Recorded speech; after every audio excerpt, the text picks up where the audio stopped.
I knew the universe had a cruel sense of humor the moment I opened the dorm room door and saw Himmy's sworn enemy from the game that had consumed my nights, my pride, and maybe my sanity. And yet, instead of holding a sword or a headset, he was holding a half-empty coffee cup and looking at me like I was the mistake. "You're kidding," I muttered. But the universe wasn't kidding. The universe had a plan, and apparently it involved locking me in a 12 by 12 room with the guy I hated most online. His name in the real world was Evan. Online, he went by Aresblade, the player who had destroyed me over and over again in the fantasy MMO that had basically been my second life. I had cursed him out more times than I could count, memorized his fighting style, even dreamed of one day beating him just once. But here he was, flesh and blood, standing less than 3 feet away, and apparently my new roommate. "You've got to be freaking kidding me," he said back, his voice deeper than I expected. He ran a hand through his messy blonde hair, eyes narrowing. "Of all the people in the world, I get stuck with you?" For a second, the air was thick enough to choke on. The irony was too big to process. I wanted to laugh, cry, and punch him all at once. Instead, I dropped my duffel bag onto the floor and forced myself to act like I wasn't combusting inside. "Look," I said, my voice sharper than I intended.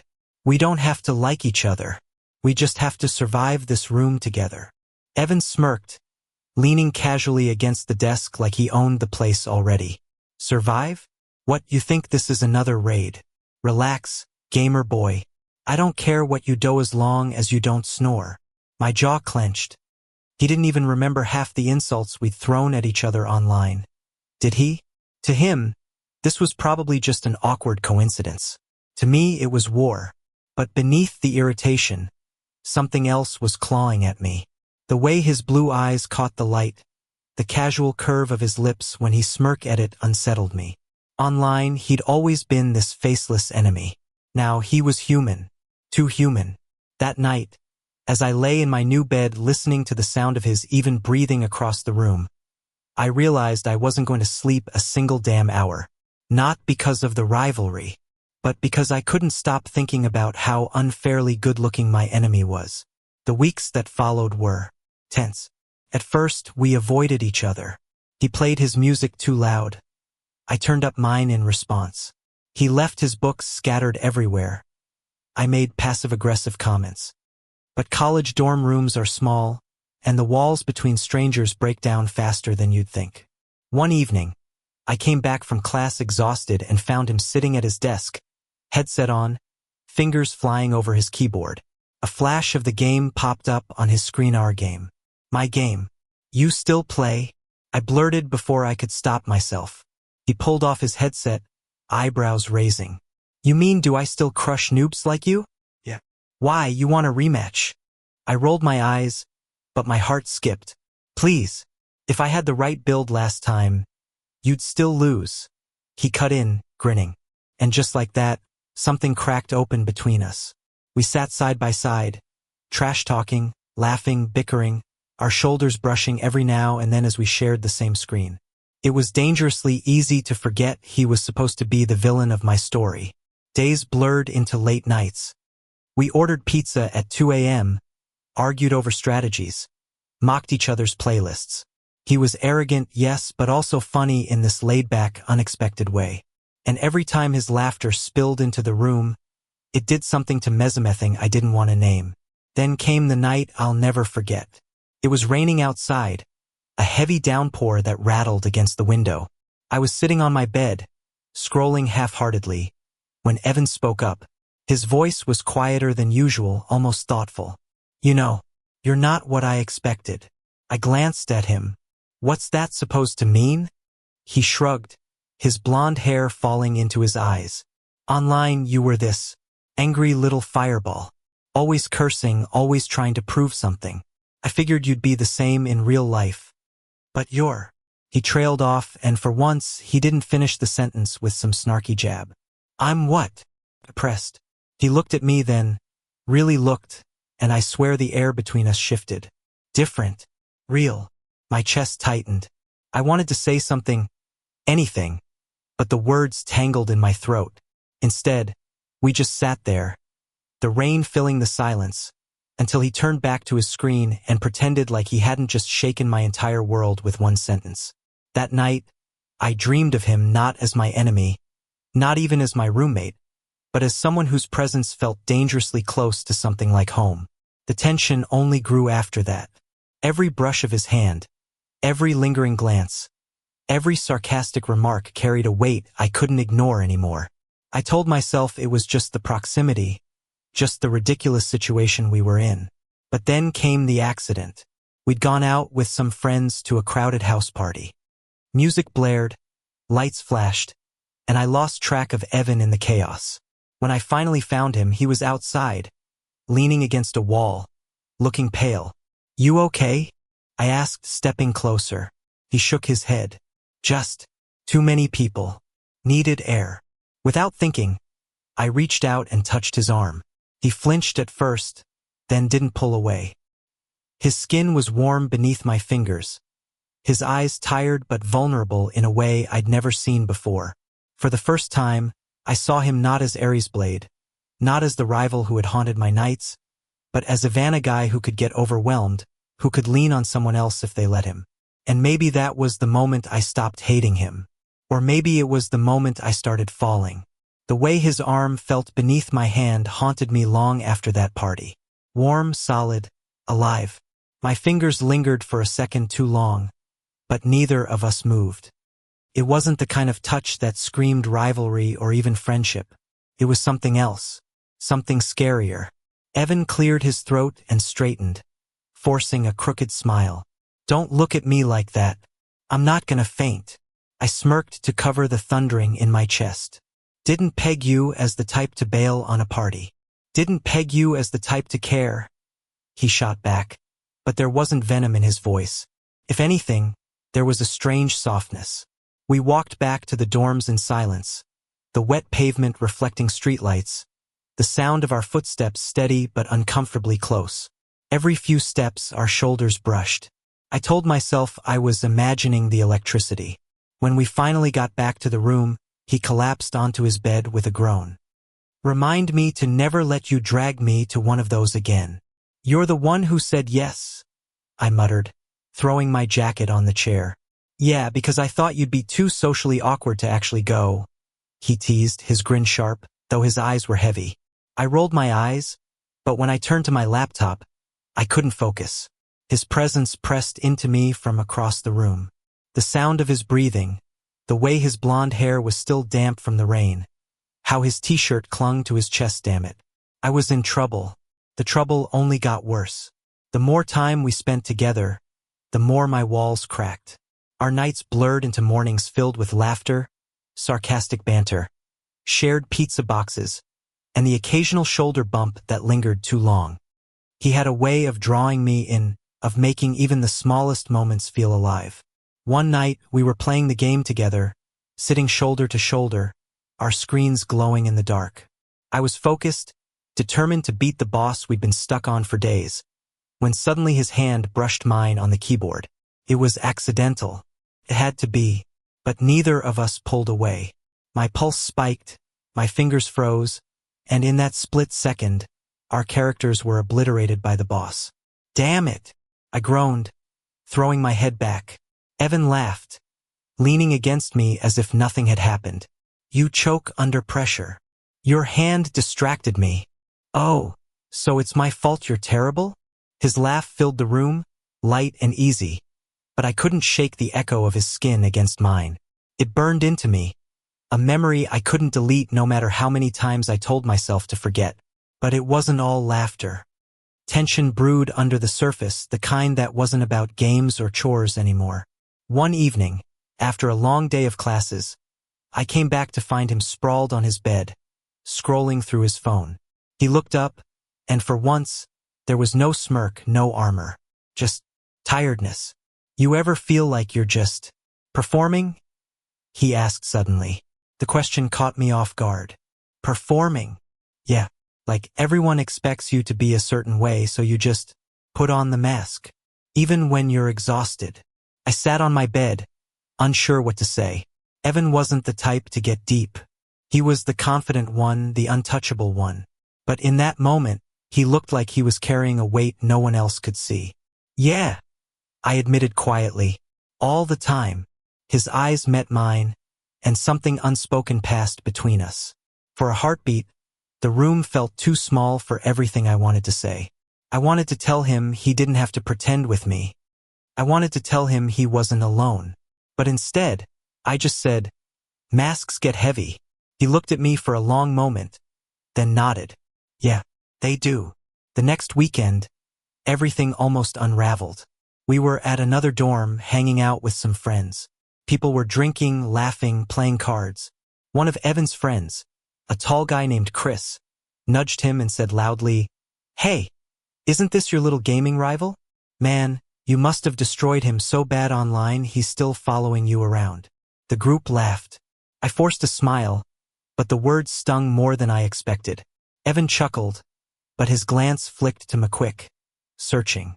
"Yeah, something like that," he said, voice casual. I excused myself to the bathroom, staring at my reflection in the mirror. My chest burned with humiliation. To them, I was just a joke. To him, what was I? When I came back, the party was louder, messier. Evan caught my arm as I tried to slip past him. His grip was firm, his eyes sharp. "Hey," he said, low enough that no one else could hear. "Don't listen to Chris. He's an ass." Pulled away. "Doesn't matter. He's right." "No, he's not." "Then what am I, Evan?" The words spilled out before I could stop them. "Because I'm not your enemy anymore, but I'm sure as hell not your friend, either. So what am I to you?" His expression faltered, like I'd ripped the ground out from under him. He opened his mouth, closed it again, then finally said, "I don't know." I laughed bitterly, shaking my head. "Yeah, me neither." And I walked out. That night I couldn't sleep. His silence echoed louder than any words could. I wanted him to chase after me, to say something, anything, but he didn't. The next morning, the room was unbearably quiet. We moved around each other like strangers, our walls rebuilt overnight. He put on his headphones. I buried myself in homework. We didn't speak for hours, days, but the silence was worse than the fighting. One night, I caught him staring at me when he thought I was asleep. His face was soft, unguarded, his eyes tracing me like I was something fragile. My heart ached with the weight of it. I wanted to reach out, to break the silence, but I was terrified, because if I admitted what I felt, everything could shatter. The storm finally broke 2 weeks later. It was late, and I was pacing the room, frustrated with an assignment I couldn't finish. I slammed my book shut, muttering curses under my breath. Evan pulled off his headphones. "What's your problem?" "My problem is you," I snapped before I could stop myself. His eyes widened. "Me?" "Yes, you. You sit there acting like nothing bothers you, like you're untouchable. And then you say things that mess with my head, and then I can't." My voice cracked.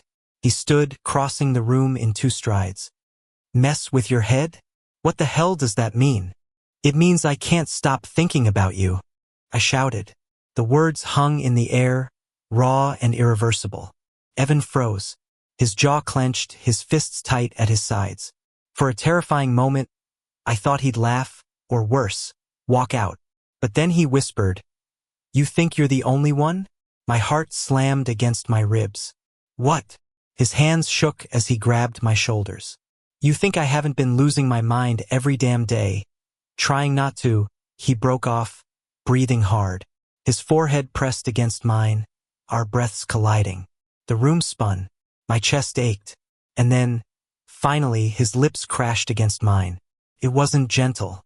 It was desperate, angry, years of rivalry and weeks of silence exploding all at once. His hands gripped my shirt, pulling me closer like he couldn't get enough.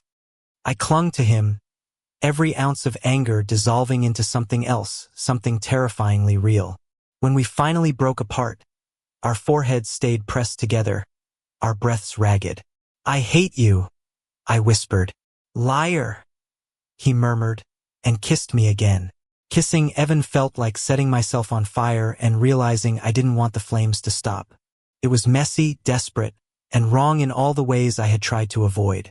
Yet when his lips moved against mine, all the reasons I had to hate him fell apart like sand slipping through my fingers.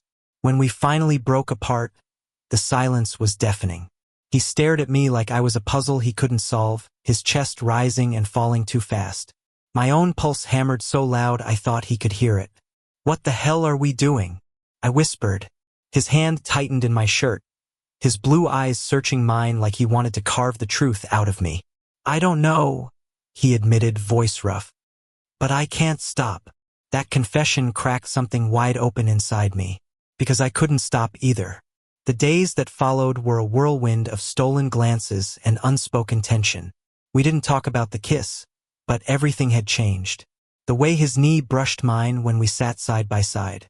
The way he lingered near me a second too long when passing in the cramped room. The way our laughter died into loaded silences that neither of us knew how to break. I told myself it was nothing, a mistake, a release of weeks of pent-up anger and confusion. But then there were nights when I'd catch him watching me with that same unreadable look, like he wanted to reach out but didn't know how, and I realized this wasn't going away. One evening, I was half asleep when I felt the bed shift. My eyes shot open, and there he was, sitting on the edge, staring at the floor. "Evan," I whispered. He didn't look at me. "I can't sleep." "Join the club," I muttered, sitting up. "What's on your mind?" Finally, his gaze lifted, and the vulnerability there stole my breath. "I'm scared," he admitted. "Of what?" "Of this. Of us. Of what it means if I want more."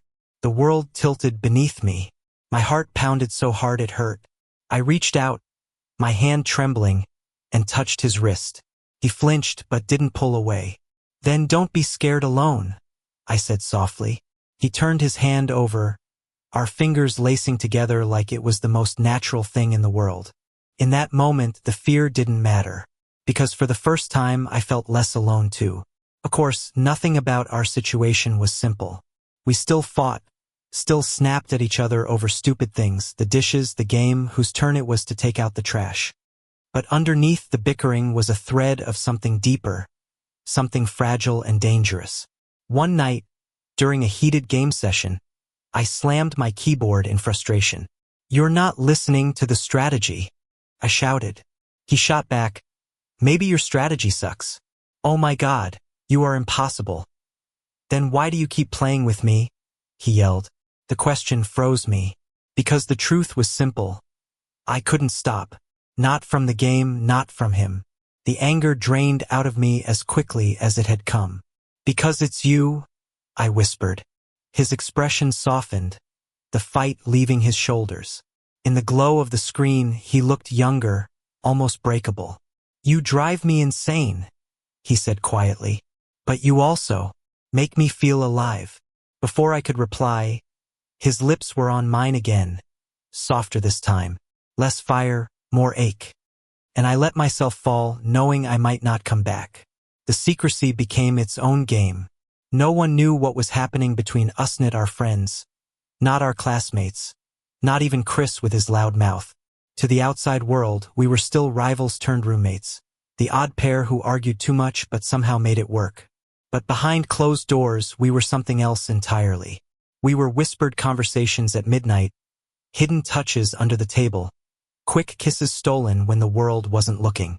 It was intoxicating and terrifying, because every time his hand brushed mine in public, every time our eyes met across a crowded cafeteria, I wanted more. I wanted to stop hiding, but the fear of what people would think, what it would mean, kept me silent. And I wasn't sure how long silence could hold us together. The breaking point came during another party. I hadn't wanted to go, but Evan dragged me along. The room was packed, music blaring, people drinking and shouting. I was nursing a soda in the corner when I saw some girl laughing too loudly at Evan's joke, her hand brushing his arm. My chest tightened, jealousy burning hotter than I wanted to admit. He smiled back at her, easy and charming, and something inside me snapped.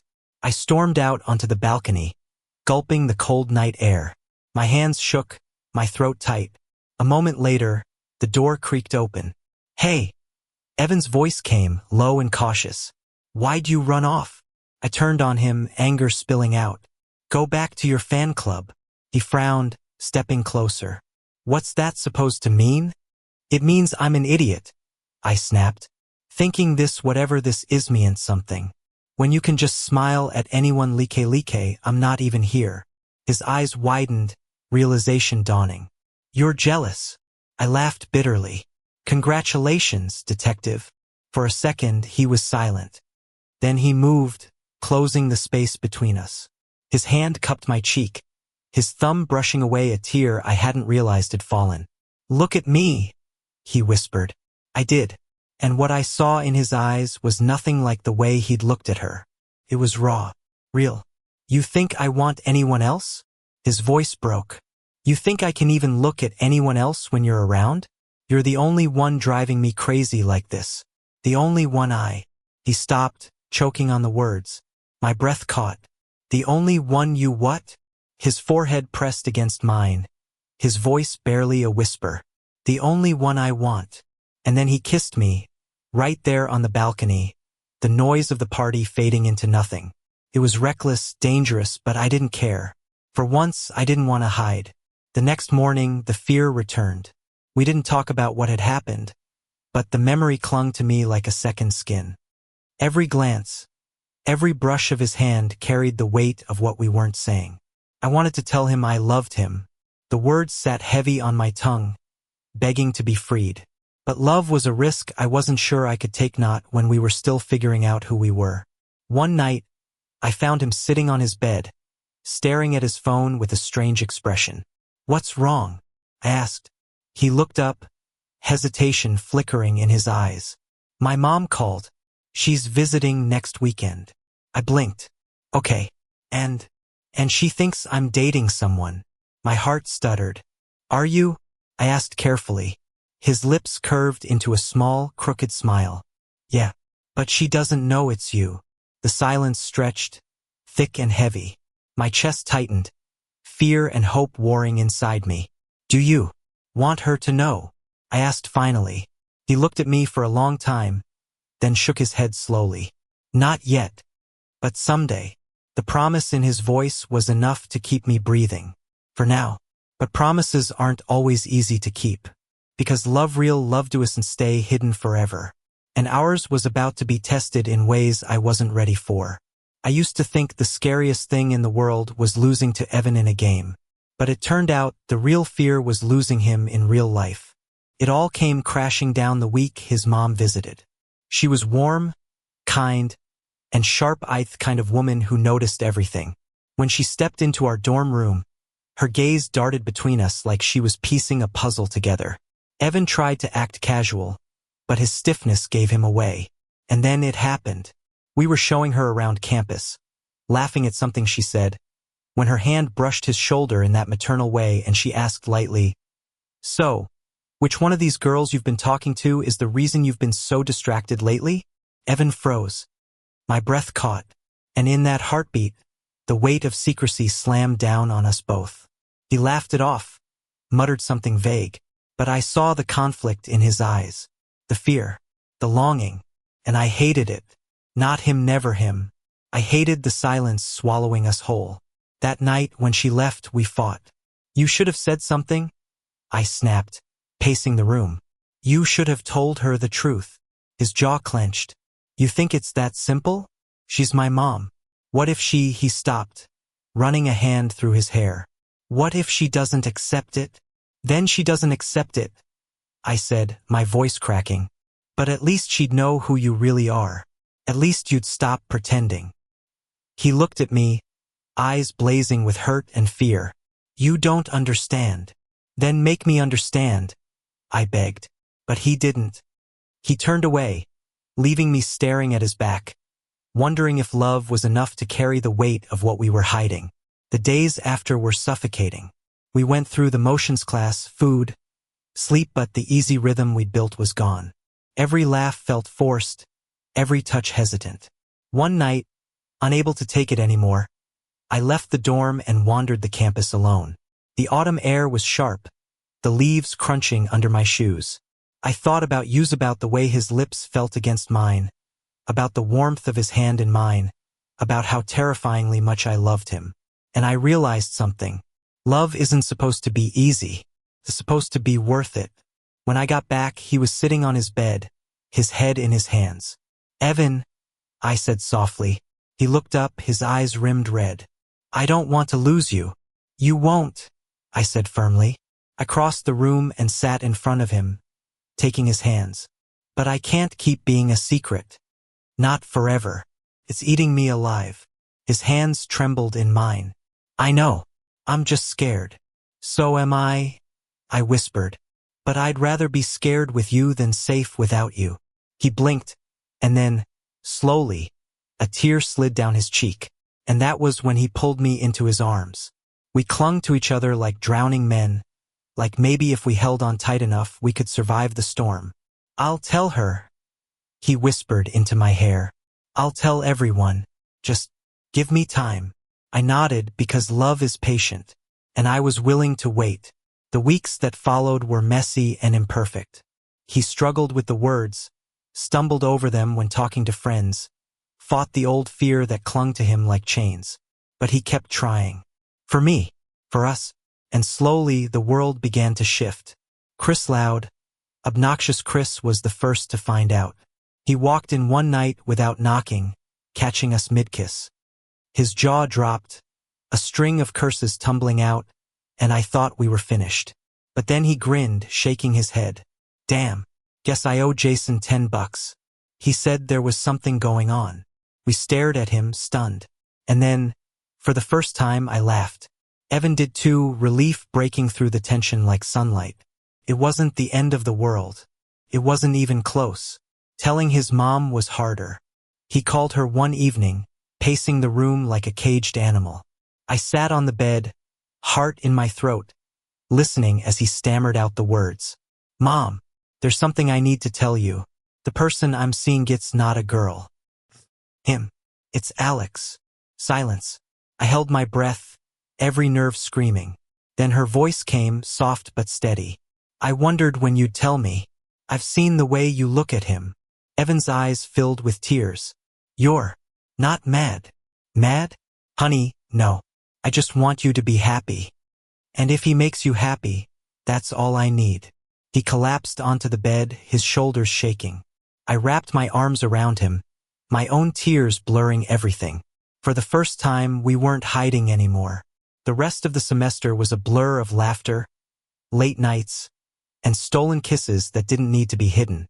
Our friends adjusted, teasing us at first, but eventually treating us no differently than before. His mom visited again, this time hugging me like family. And us? We kept playing the game, still arguing over strategies, still bickering over dishes, still driving each other insane. But now every fight ended with a kiss. Every silence was filled with comfort instead of fear. One morning, as the first snow fell outside, I woke to find him curled against me, his blonde hair messy, his lips slightly parted. The world was quiet, peaceful. I brushed a strand of hair from his face, my chest aching with how much I loved him. He stirred, blinking awake, and smiled that sleepy smile that always undid me. "You're staring." "Yeah," I whispered. "Get used to it." He chuckled, pulling me closer. "Guess we're not enemies anymore." "No," I said, kissing his forehead. "We're something better." And for the first time in my life, I knew the game didn't matter. Winning didn't matter, because I'd already won the only thing that ever truly counted. Him. Thank you for listening. If you find it interesting, please like and subscribe to follow the next stories.